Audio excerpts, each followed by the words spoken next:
Hi everyone, welcome back to Tam, and today we're making these. Oh my goodness, they're called Millionaires Shortbread. It's a shortbread base with a caramel layer and then a chocolate coating. It's like a Twix bar meets a cookie because we're doing all these childhood favorites. My friends who grew up in Ireland and England loved these growing up. In Australia, they're called caramel slices.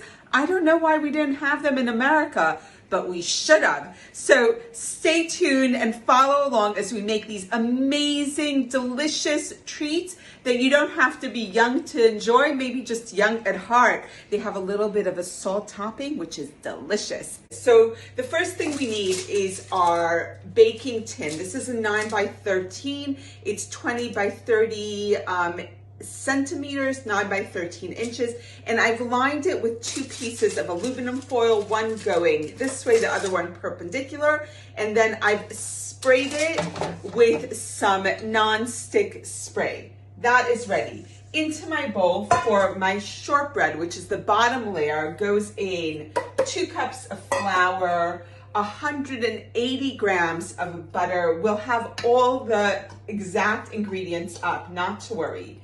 And half a teaspoon of salt. That's all going in, as well as 6 tablespoons of sugar. Everyone's in, and I'm quickly going to work the cold butter into the flour to make this crumbly shortbread. My short crust base is nearly ready. It's all this crumbly sand-like texture. Do you see that? So now what we need to add to that is a tablespoon of ice cold water at a time. Because look, it'll come together really easily in my hand, but it'll fall apart just as easily. So we want it to stay together. So I'm gonna start with about a tablespoon of ice cold water, and that should help bind it. And I'll keep on adding until I get a dough that really sticks together but isn't too saturated in water. So that's pretty good. And I'm going to just make sure I'm really happy with it, and I am. And now I'm gonna dump all of it into my prepared tin that has its basically a sling of aluminum foil going on. And I'm gonna then push all of this crust straight into the corners. Make sure the entire surface is covered in the short crust, and we're gonna bake this for about 20 minutes until it's golden. And oh my goodness, let's discuss butter for a moment. Butter is delicious, but because my mother didn't grow up on butter, I didn't either. It wasn't part of her childhood, so she never made it part of ours. And she actually didn't taste butter until she was in her teens. When my mother's family moved to America, they didn't have much money and they didn't have any in Israel. So it took them a while until the luxury that is butter was introduced to them. So why do Irish and English have this very buttery treat as part of their childhood repertoires? Because butter was affordable here. How cool is that?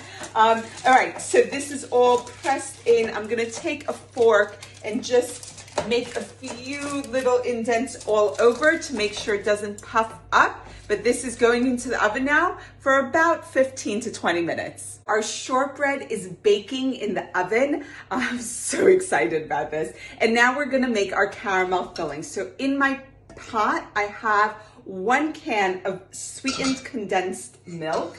To that, I'm gonna add the rest of my ingredients. We could just get it going already, which is 1 cup of dark brown sugar, and this is half a cup of butter. So I was telling you about the butter before, and I'll continue a little bit more. So that is going in, plus half a cup of golden syrup. If you don't have golden syrup, you can use corn syrup. It won't taste exactly the same. The golden syrup adds this even more of a caramelly hit, but you'll be okay. So that is going in. Added to that is half a teaspoon of salt. Because this dessert is so sweet, we really do need salt on every single layer to make it really delicious. Salt brings out the sweetness even more. And to that, I'm adding half a cup of heavy cream, double cream, whatever you call it, is going in there. So that is the makings of my caramel. Once everything melts, I'm gonna clip on my sugar thermometer.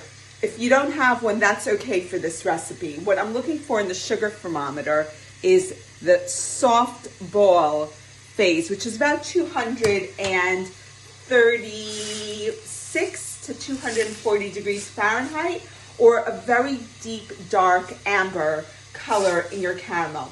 So as I was saying, Jews and butter. Many of us associate butter as not being a very Jewish thing. We think of Jewish food as being mainly meaty. And it's because the recipes that often get passed down are the holiday recipes. And Jews would have scrimped and saved to serve meat on the holidays. So the ones that get passed down are really those holiday and Shabbat recipes. But they would have eaten dairy all the time. Many Jews were involved in dairy production in Eastern Europe, so definitely a very big part of their diet, even though we don't automatically think of it. But we'll discuss dairy more as we get closer to Shavuot. But for now, childhood favorites, I'm gonna get on with my caramel making. And as soon as the caramel's done and the shortbread's out of the oven, we're gonna combine the two. So my caramel is nearing completion. We're about 220 degrees Fahrenheit. I'm gonna pull the shortbread out of the oven because that's been in for about 20 minutes. And it is pale and golden, which is exactly what I'm wanting from this. So out it comes.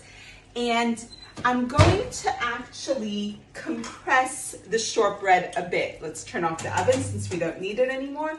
I'm going to use a spatula and I'm just going to press down quite hard. Not because compressed shortbread is a thing, but rather because when the caramel adheres to it and when we cut through, I want to make it a little less crumbly. It'll still be crumbly, but slightly less so.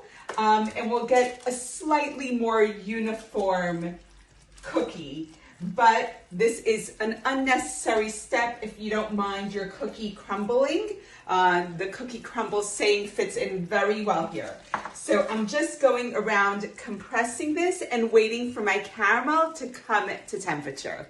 Caramel is nearly at temperature, and what you're looking for is something slightly more solid than liquid. A thermometer is great because you don't need to look for textures, but if you don't have one, you're looking for a caramel that seems to hold itself together on the top of the spatula and isn't actually just a plain old liquid. So we're nearly there. We're at 232 degrees. We need a few more degrees to get there. And the thing with sugar is that it climbs to its different phases very slowly, but then it jumps really fast once it gets to that phase.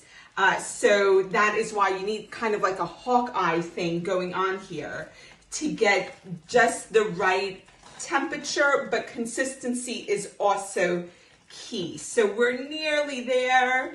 Yep, and we're there. Yes, yes, yes, yes. I am so excited about this. I love anything caramel, like caramel. Ooh, very, very exciting. Okay, so in it goes onto my prepared crust. And we're gonna now let this cool, like completely, for the next 2 hours. There's nothing to do here. Even my legendary impatience needs to wait because this is super duper crazy, crazy hot. Like insanely so. So I'm gonna just tip the pan in all directions to make sure the caramel reaches all the different edges. And woohoo, nothing quite as exciting as watching caramel. All right, this needs to cool for at least 2 hours. And then we're gonna top it with a thin chocolate and salt layer. Hi everyone, so we're back. Our caramel is set and I am getting so excited. It's not even normal. I have 200-gram bars of chocolate, which I've melted, and I'm just gonna pour it all over my caramel. And this is pretty much it. Once the chocolate is spread, I'm gonna sprinkle it lightly with a little bit of salt. Because it is super, super, super sweet and we want to give it a bit of a salt hit. So I'm using one of these guys. I love them. It's an offset spatula and it really is great at helping you spread things like chocolate all the way into corners. So we have our short crust layer, shortbread layer, our delicious caramel layer, and now we have this super thin chocolate layer. We're gonna let the chocolate set up and then cut it into bars. Very, very exciting. I can't wait to show you the finished results, but do try it. Not my childhood favorite, but I could see that if I grew up with this, I wouldn't be able to get enough. So see y'all soon. Bye.